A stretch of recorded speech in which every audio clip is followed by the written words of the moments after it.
Majelis Hakim yang mulia, Jaksa Penuntut Umum yang terhormat, hadirin sidang yang saya hormati. Mengawali nota keberatan pribadi ini, perkenalkanlah saya menyampaikan terima kasih kepada Majelis Hakim atas kesempatan yang diberikan kepada saya menyampaikan nota keberatan pribadi sebagai keberatan terhadap surat dakwaan.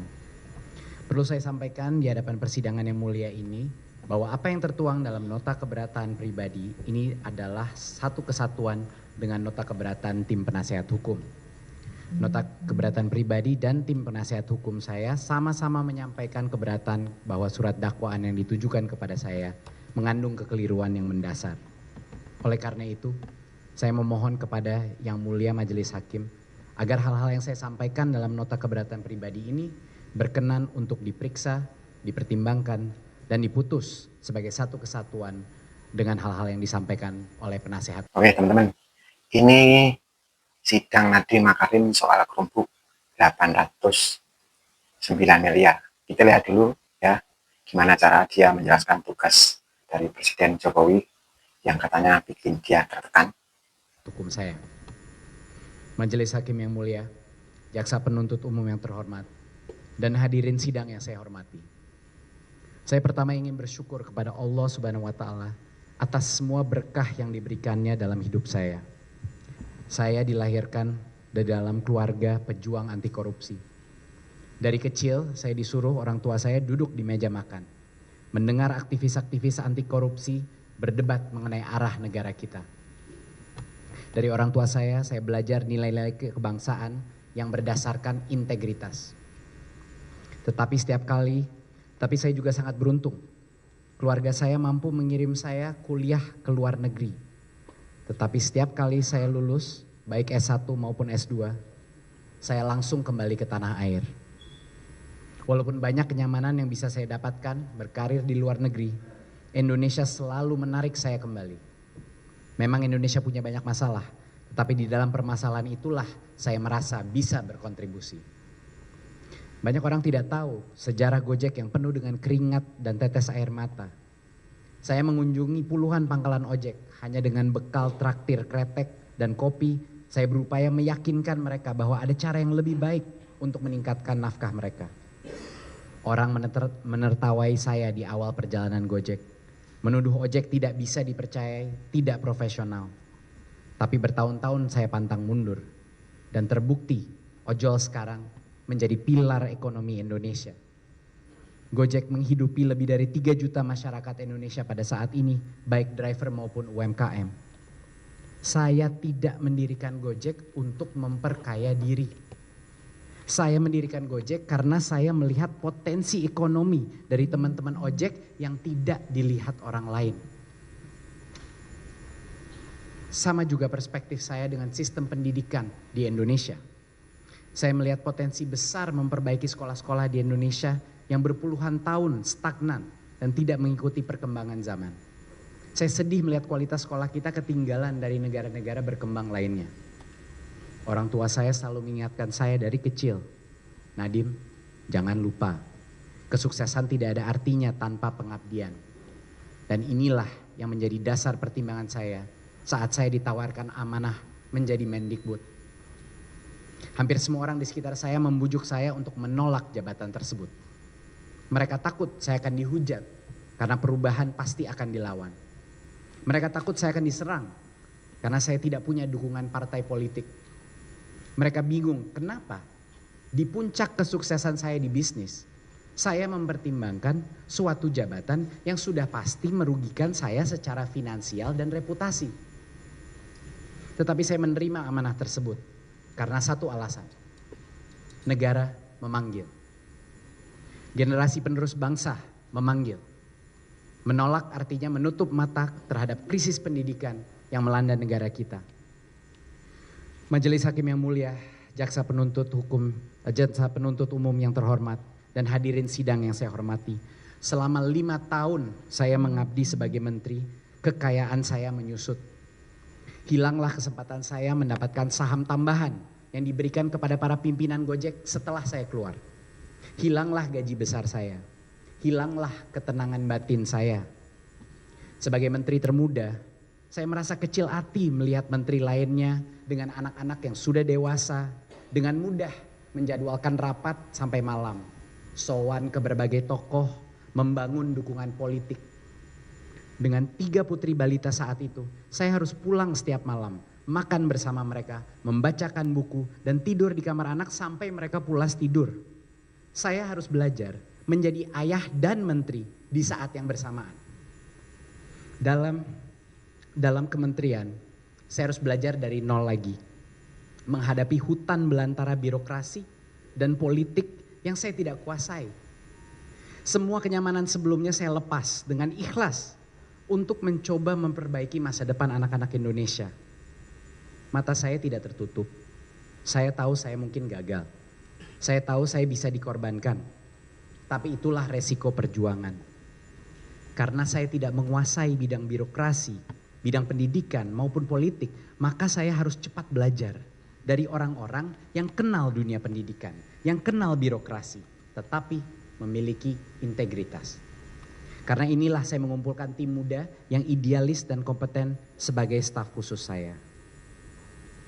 Pak Jokowi memberikan saya tugas yang berat dan penting untuk secepatnya melaksanakan digitalisasi di dunia pendidikan agar anak Indonesia tidak ketinggalan dalam era digital. Saya diberikan amanah untuk membangun platform teknologi, untuk membantu kepala sekolah, membantu guru dan murid mengenal dunia baru pembelajaran di era teknologi. Karena sosok saya, anak-anak muda dari sektor teknologi mau bergabung, mau mengabdi kepada negara untuk membangun teknologi pendidikan. Mereka pun mengorbankan karir dan keuangan mereka untuk bergabung dalam perjuangan saya. Sarana TIK seperti laptop, proyektor, dan wifi router menjadi keniscayaan untuk bisa memanfaatkan semua aplikasi yang dikembangkan, termasuk asesmen nasional berbasis komputer atau ANBK. Dan saat COVID-19 melanda negeri, di mana sekolah di Indonesia ditutup hampir 2 tahun, kebutuhan untuk pembelajaran berbasis IT menjadi lebih urgen lagi. Inilah dasar dari program digitalisasi pendidikan, visi besar Pak Presiden Joko Widodo yang menjadi amanah saya sebagai menteri. Selama 5 tahun, kapal besar pendidikan mulai bergerak. Berkat akselerasi teknologi, 1 juta guru honorer bisa diangkat menjadi P3K dan mendapat nafkah yang layak. Sertifikasi PPG guru juga lebih mudah diraih secara online. 2 juta guru mengunduh aplikasi platform Merdeka Mengajar untuk melakukan pelatihan kurikulum mandiri gratis yang menghemat triliunan anggaran pelatihan. 100.000 guru penggerak terekrut dan dilatih secara online dan ratusan ribu mahasiswa bisa menemukan semester magang di industri dan di luar negeri melalui platform Kampus Merdeka. Semua itu berkat teknologi. Tetapi beda tipis perbedaan antara idealisme dan Kalau diperhatiin dari saksi-saksi ini kayaknya semua sedang lipat tanggung jawab. Ya sistemnya selalu gitu, giliran masalah muncul, nggak ada yang ngaku. kenaifan. Yang terbukti dari kasus ini adalah saya lengah dalam mengantisipasi adanya resistensi terhadap perubahan. Bersama saya, anak-anak muda yang idealis dan berani masuk ke dalam kementerian penuh dengan semangat, tanpa menyadari perlawanan sengit yang akan kami hadapi. Ternyata dengan mengutamakan transparansi dan teknologi, banyak sekali pihak lama merasa dirugikan, merasa terancam. Kasus ke saya bukan kasus pidana, melainkan narasi gesekan antara kelompok baru yang inginkan perubahan dan kelompok pemain lama yang ingin mempertahankan status quo. Inilah mengapa isi dakwaan tidak bertumpu pada fakta dan bukti pidana, melainkan narasi saksi-saksi yang dirancang agar persepsi bahwa tim saya memaksa, mendorong suatu keputusan atas perintah saya. Jangan sampai persidangan ini menjadi perdebatan subjektif dan ketidaksukaan terhadap kepribadian seseorang yang berpotensi menjadi pengalihan dari isu utama yang dipertanyakan masyarakat. Apa tindakan pidananya? Majelis Hakim yang mulia, Jaksa Penuntut Umum yang terhormat, dan hadirin sidang yang saya hormati. Sejak saya menerima dakwaan, saya telah berulang-ulang kali membaca dan mencoba memahami dakwaan yang saya terima. Semakin saya baca, semakin bingung diri saya apa yang dimaksud. Karena saya mendapatkan penjelasan yang tidak lengkap. A. Hal pertama yang tidak jelas dan cermat dalam dakwaan adalah tuduhan bahwa saya memutuskan perpindahan dari Windows ke Chrome OS. Namun dalam dakwaan tidak diperjelaskan apa basis argumen dari tuduhan ini. Dakwaan mengaburkan narasi saksi, meeting interim, dan keputusan formal. Sehingga tidak jelas siapa yang sebenarnya memutuskan Chrome OS. Sepanjang 5 tahun menjadi menteri, saya hanya menghadiri satu meeting mengenai kebijakan Chrome OS versus Windows di tanggal 6 Mei 2020. Di mana saya dipaparkan rekomendasi tim teknis yang sudah mengerucut ke Chrome OS. Chrome OS diputuskan di tahun 2020 oleh Dirjen dan Direktorat terkait. Dan meskipun menurut saya keputusan Chrome OS sangat masuk akal, tidak ada satupun tanda tangan saya dalam keputusan Chrome OS di tahun 2020. Dakwaan ini tidak cermat dan jelas karena tidak menjelaskan kewenangan masing-masing pihak dalam keputusan Chrome OS. Bahkan di awal tahun 2020 saya menandatangani Permendikbud nomor 11 tahun 2020 tentang petunjuk operasional dana alokasi khusus fisik DAK bidang pendidikan yang melampirkan keputusan Windows sebagai operating system tunggal. Kenapa bisa terjadi? Menteri yang dituduh memenangkan Chrome OS malah mengeluarkan permen yang mengacu pada Windows di tahun 2020. Jawabannya sederhana. Permendikbud petunjuk operasional DAK itu harus patuh pada keputusan direktorat terkait. Karena fungsinya melampirkan semua keputusan teknis dari masing-masing direktorat. Itulah kenapa di 2021 yang disebut lampiran Chrome adalah satu dari 11 lampiran. Dakwaan mengaburkan fakta dengan menyebut Permendikbud nomor 5 tahun 2021 tentang petunjuk operasional dana alokasi khusus fisik reguler bidang pendidikan sebagai bukti keputusan mengunci Chrome OS. Padahal Permendikbud petunjuk operasional DAK itu bersifat umum dan wajib melampirkan semua keputusan terakhir dari setiap direktorat terkait. B. Hal kedua yang tidak dijelaskan secara lengkap. Surat dakwaan menyatakan telah ada perhitungan kerugian negara yang dilakukan BPKP yang baru dikeluarkan setelah saya menjadi tersangka di November 2025. Bahwa saya bisa menjadi tersangka sebelum ada formal hasil kerugian dari BPKP membuat saya kaget dan bingung. Dakwaannya mengaburkan fakta hasil audit karena tidak menjelaskan bahwa BPKP sudah mengeluarkan 2 hasil audit atas permintaan kementerian di tahun 2023 dan 2024. Dan tidak ditemukan temuan harga yang tidak tepat ataupun tidak wajar. Tiba-tiba setelah saya ditahan, keluarlah hasil kerugian 1,5 T dari BPKP yang bertolak belakang dari hasil audit mereka hanya 1 tahun sebelumnya. Dakwaan saya kabur dan tidak jelas karena tidak ada penjelasan kenapa kerugian negara yang berdasarkan kemahalan harga disambungkan dengan kebijakan pemilihan Chrome OS yang gratis. Apa kausalitas antara pemilihan Chrome OS yang gratis dengan kemahalan harga laptop? Itu yang tidak jelas. Ini membingungkan sekali bagi saya dan membuat dakwaan ini jelas tidak cermat. Selama saya menjadi menteri, BPK telah melakukan audit terhadap seluruh kegiatan di kementerian. Dan hasilnya tidak pernah menyebutkan adanya pelanggaran yang mengakibatkan potensi kerugian negara.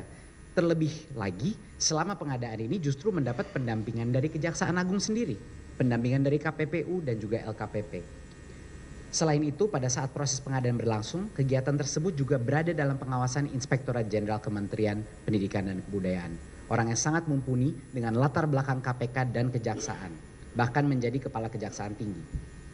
Saya sangat tidak mengerti dan sangat mempertanyakan apabila ada hasil audit BPKP yang tidak mendapat deklarasi dari BPK RI sebagai satu-satunya institusi yang ditetapkan dapat mendeklarasikan kerugian negara. Kenapa BPKP tidak meminta deklarasi ke BPK? Apakah ada hasil audit BPKP yang menyimpang, yang tidak sesuai dengan fakta karena BPK pernah melakukan audit? Hal ini seharusnya dilaksanakan untuk mencari kebenaran secara objektif. C. Hal ketiga yang tidak dijelaskan secara lengkap. Dakwaan menyatakan dalam pelaksanaan program digitalisasi pendidikan di tahun 2019 sampai 2022 berupa pengadaan peralatan TIK Chromebook dan Chrome Device Management telah memperkaya diri sebesar 809 miliar. Dari pernyataan ini, maka saya sebagai orang yang awam hukum memahaminya bahwa dakwaan menyatakan seolah-olah saya menerima uang sebesar 809 miliar yang bersumber dari uang negara dan digunakan. Diperhatiin dari saksi-saksi ini kayaknya semua sedang lipat tanggung jawab. Ya sistemnya selalu gitu. Giliran masalah muncul nggak ada yang ngaku. Yang digunakan untuk mengadakan TIK Chromebook dan Chrome Device Management. Ini kira-kira pengertian saya. Tetapi penjelasan dakwaan terkait memperkaya diri hanya saya temukan dalam halaman 52 dan halaman 100 sebagai berikut. Bahwa terdakwa Nadiem Makarim yang mengarahkan spesifikasi laptop Chromebook menggunakan CDM menjadikan Google satu-satunya menguasai ekosistem pendidikan Indonesia sehingga telah memperkaya terdakwa Nadiem Anwar Makarim sebesar 809 sekian miliar yang berasal dari PT Akap melalui PT Gojek Indonesia. Adapun sumber uang PT Akap sebagian besar total investasi Google ke PT Akap sebesar 786 juta dolar. Dan hal tersebut dapat dilihat dari kekayaan terdakwa Nadiem Makarim yang tercatat dalam LHKPN pada tahun 2022, perolehan harta jenis surat berharga. Ada berbagai masalah yang membuat dakwaan ini tidak jelas dan tidak cermat. Ini sangat membingungkan saya karena mencampur aduk fakta-fakta yang sama sekali tidak ada korelasinya. Sehingga saya sulit mengerti apa yang dituduh ke saya. Berikut adalah faktor-faktor yang membuat dakwaan ini tidak cermat di mata saya. 1. Jumlah investasi Google ke Gojek sepengetahuan saya hanya sekitar 680 juta. Bukan 786 juta yang disebut di dakwaan. Kenapa bisa berbeda angka ini? Apakah mungkin belum ada konfirmasi yang mendetail ke pihak Gotoh? Saya tidak tahu. Kedua, dakwaan ini tidak jelas menjelaskan tempus waktu investasi Google tersebut. Padahal itu adalah poin terpenting. Seolah-olah investasi tersebut terjadi dalam satu suntikan besar setelah kebijakan Chrome OS itu diambil. Kenyataannya, hampir mayoritas daripada investasi tersebut atau sekitar 450 juta sudah masuk di tahun 2017 sampai 2019 sebelum saya menjadi menteri. Sisanya uang 230 juta di tahun 2020 dan 2022 adalah hak prerogatif Google untuk melakukan top up untuk menghindari dilusi yang disebabkan banyaknya investor lain masuk di saat yang sama. Gojek atau Gotoh menggalang lebih dari 9 miliar US dollar dari 2014 sampai 2022. 9 miliar US dollar. Angka investasi Google adalah hanya bagian kecil sekali dari total investor yang masuk pada saat yang sama. Saat IPO, Google hanya memiliki sekitar 4% daripada Gotoh. Investor lainnya di tahun 2020-2022 saat tempus waktu yang sama, termasuk raksasa-raksasa dunia seperti Tencent, Facebook, PayPal, SoftBank, Visa, JD.com, Temasek. Tetapi semua fakta ini tidak disebutkan dalam dakwaan. Seolah-olah Google adalah investor terpenting dan terbesar untuk Gotoh. Dakwaan menyebut saya memperkaya diri sendiri. Tetapi tidak menjelaskan apa mekanismenya saya menerima aliran dana 809M tersebut. Tidak jelas apakah aliran ini ke saya dan tidak jelas apa keuntungan yang saya dapatkan dari aliran dana ini. Yang juga saya anggap tidak cermat adalah tidak adanya penjelasan hubungan transaksi ini. Apa hubungannya transaksi ini dengan Google, dengan Chromebook maupun kementerian. Seolah-olah mempersilahkan publik menebak sendiri. Saya begitu kaget bahwa suatu transaksi korporasi yang terang benderang terdokumentasi di PT Akap bisa masuk ke dalam dakwaan padahal tidak sepeser pun uang tersebut masuk ke kantong saya. Bahkan uang itu seutuhnya kembali ke PT Akap dalam pelunasan hutang PT GI. Ini yang tidak disebut di dalam dakwaan. Dua topik yang tidak ada hubungannya dikaitkan hanya karena transaksi itu terjadi di 2021. 4. Dakwaan menjelaskan uang 809 miliar diterima oleh saya dan sudah menjadi kekayaan diri saya atas dasar LHKPN pada tahun 2022 yang mencatat adanya perolehan harta jenis surat berharga. Dakwaan ini sangat membingungkan. Pertama saya bingung karena di satu sisi di dakwaan saya disebut menerima aliran dana dan di bagian lain dakwaan disebut sebagai buktinya memperkaya diri adalah dengan peningkatan surat berharga.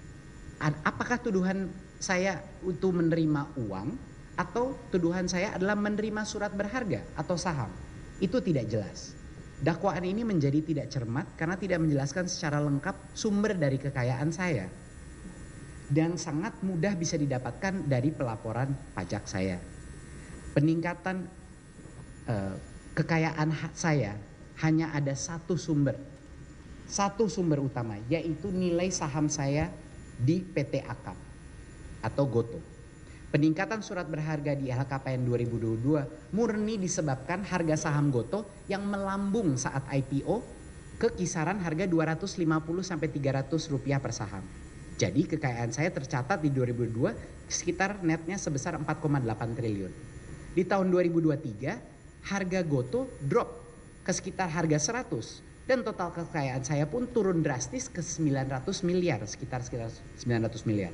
Dan di tahun 2024 di mana kisaran harga Goto turun lagi ke sekitar 70 ke 80 rupiah per saham, kekayaan saya turun lagi ke sekitar 600 miliar. Siapapun dengan kalkulator bisa menghitung kekayaan saya karena bertumpu kepada satu angka saja, harga saham Goto yang terbuka untuk publik. Dakwaan saya tidak menjelaskan apa hubungannya transaksi 809M dengan laporan kekayaan saya. Karena memang faktanya tidak ada hubungannya.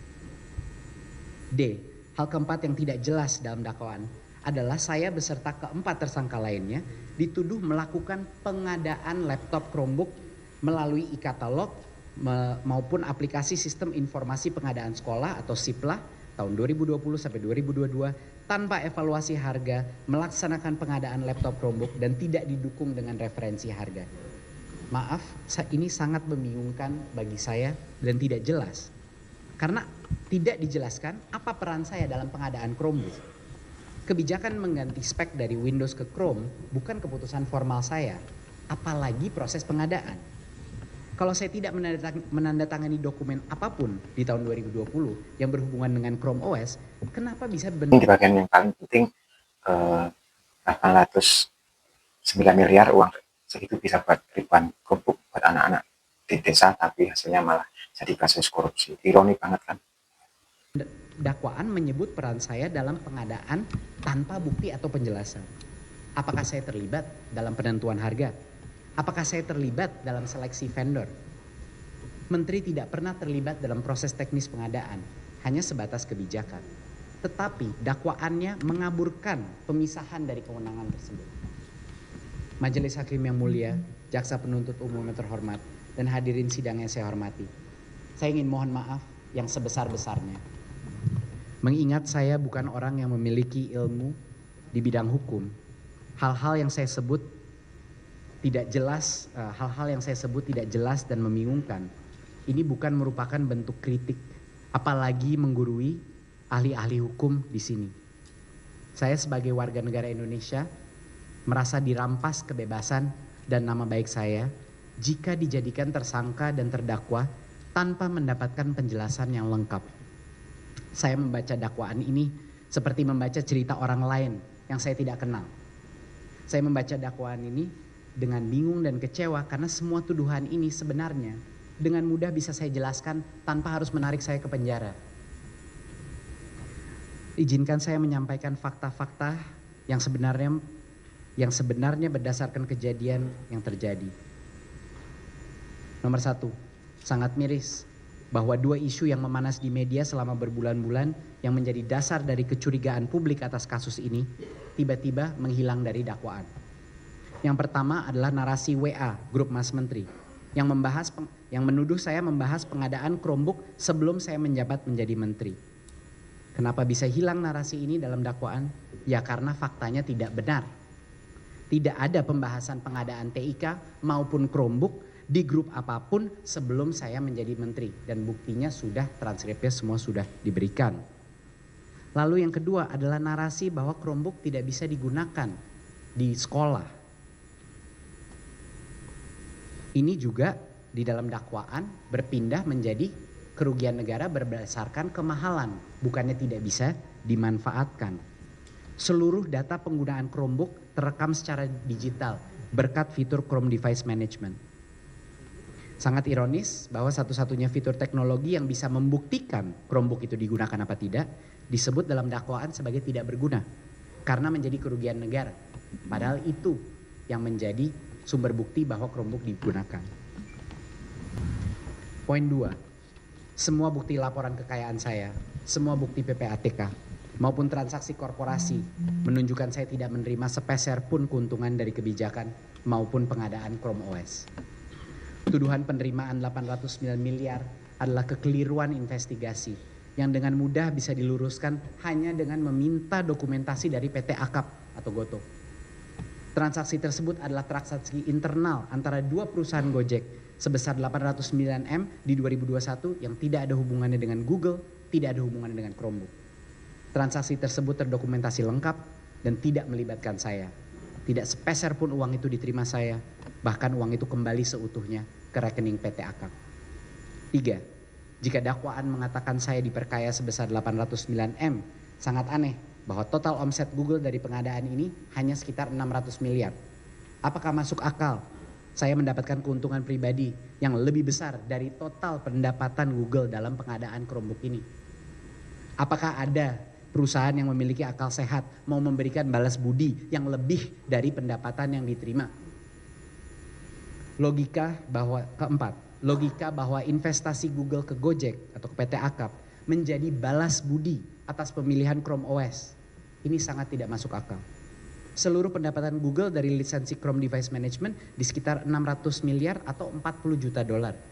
Google berinvestasi ke PT Akap dari tahun 2020 ke 2022 setelah keputusan Chrome sekitar 230 juta USD. Apakah masuk akal Google dalam tanda kutip balas budi dengan menyuntik dana hampir 6 kali lipat omset daripada Google? Di tahun 2020 saat Chrome OS dipilih, saya tidak menandatangani dokumen apapun yang memutuskan Chrome OS. Saya hanya menghadiri meeting di 6 Mei di mana saya minta pendapatnya mengenai rekomendasi tim, yaitu per sekolah mendapat 14 laptop Chrome OS dan 1 laptop Windows. Keputusan finalnya pun berubah lagi tanpa masukan dari saya karena memang spek teknis adalah kewenangan bawahan saya. 6. Semua fakta menunjukkan kebijakan Chrome OS menghemat anggaran minimal 1,2 T, bukan merugikan. Karena memang Chrome OS itu lisensinya gratis, Windows yang berbayar. Yang harus dipertanyakan adalah kenapa keputusan yang menghemat begitu banyak anggaran bisa mendapatkan resistensi begitu besar dari jajaran kementerian yang bertahun-tahun selalu memilih Windows yang berbayar. 7. Data dari Chrome Device Management membuktikan Chromebook 97% diterima dan aktif. Semua data penggunaan terekam. Bahkan audit BPKP tahun 2023-2024 menunjukkan 86% murid menggunakan Chromebook untuk asesmen nasional dan 55% murid menggunakan Chromebook untuk pembelajaran berbasis IT. 8. Kerugian negara 1,5 T berdasarkan kemahalan harga laptop tidak ada hubungannya dengan kebijakan Chrome OS yang justru menghemat 1,2 T. Saya tidak pernah terlibat dalam proses pengadaan. Kalau benar dia nggak tahu, artinya sistem di atasnya lebih parah lagi. Tapi kalau dia tahu dan diam, itu sama aja ikut mainkan. Baik harga maupun seleksi vendor. 9. Kerugian negara 600 M dari lisensi Chrome Device Management yang dituduh tidak berguna sangat tidak logis. Apakah masyarakat ingin murid dan guru terekspos dengan pornografi, terekspos dengan judi online, terekspos dengan ketagihan gaming? CDM memberikan kementerian full control terhadap penggunaan aplikasi dalam setiap laptop di setiap sekolah. Berkat CDM tidak perlu lagi audit fisik ke sekolah. Setiap laptop di setiap sekolah terekam aktivitasnya secara real time. Dan untuk pertama kalinya dalam sejarah Indonesia, pengadaan TIK bisa 100% transparan dan akuntabel. Justru CDM adalah alat paling jitu untuk aparat penegak hukum dan auditor yang bisa dengan sangat mudah melihat apakah pengadaan TIK tepat sasaran dan dimanfaatkan. Sekarang masuk dalam penutupan saya. Saat pertama kali saya mendengar kasus ini masuk tahap penyidikan, saya lagi di luar negeri berdua dengan istri saya. Saya langsung memotong liburan saya dan kembali ke tanah air untuk menghadapi kasus ini. Saya siap menghadapi badai karena hati nurani saya bersih. Seluruh karir saya, baik di Gojek maupun di Kemendikbud, adalah ikhtiar saya untuk membangun negeri ini menjadi lebih baik. Saya sudah diberkati Allah dengan kesuksesan finansial, tetapi itu tidak pernah menjadi tujuan hidup saya. Kalau memang tujuan hidup saya untuk memperkaya diri, saya akan memilih untuk tetap di dunia bisnis, di mana semua pintu terbuka bagi saya untuk meraih kesuksesan. Saya tidak mungkin mempertaruhkan kebebasan dan reputasi saya yang telah saya bangun selama puluhan tahun hanya untuk menambah kekayaan saya. Saya memilih jalan yang sulit. Saya memilih jalan yang tidak nyaman. Dan walaupun hati saya penuh dengan kesedihan, dengan musibah yang saya hadapi sekarang, saya tidak pernah menyesali keputusan saya untuk menerima amanah sebagai menteri. Saya masih bangga bisa dipercayakan dengan amanah yang berat tapi mulia. Saya mencintai negara saya. Dan bencana ini tidak akan mengubah kesetiaan saya kepada negara. Apapun hasil dari sidang saya tidak akan berhenti berbakti kepada negeri ini. Saya adalah pejuang. Oke, dari sini kita bisa lihat kalau khusus kayak gini, itu ujung-ujungnya selalu rakyat yang dirugikan. Siapapun pelakunya, semua hukum benar-benar ditegakkan. Dalam menjalani proses hukum ini, saya tidak hanya berjuang untuk diri saya dan untuk keluarga saya. Saya juga berjuang untuk setiap profesional dan pejabat jujur yang dituduh korupsi. Demi menjaga martabat upaya anti korupsi di Indonesia, kriminalisasi kebijakan harus berhenti di negara ini. Setiap anak muda, setiap profesional yang punya keinginan mengabdi untuk negeri ini akan menyaksikan hasil dari sidang ini. Masa depan negara kita ada di tangan anak muda. Dan saya di sini untuk membela kebenaran agar yang terjadi dengan saya tidak terulang lagi. Ya Allah, dengarkanlah hati nurani saya. Bukalah kebenaran dalam kasus ini. Berikan keadilan kepada semua orang jujur yang terzolimi di negara ini. Amin ya robbal alamin. Dengan hormat, Nadiem Makarim. Dari sini kita bisa lihat kalau khusus kayak gini, itu ujung-ujungnya selalu rakyat yang dirugikan. Siapapun pelakunya, semua hukum benar-benar ditegakkan. Nah ya, menurut kalian, apakah Nadiem benar-benar ditekan atau cuma ngeles dari tanggung jawab? Tulis pendapat kalian di bawah sana. Jangan lupa subscribe dan like and share juga subscribe yang belum. Oke, terima kasih.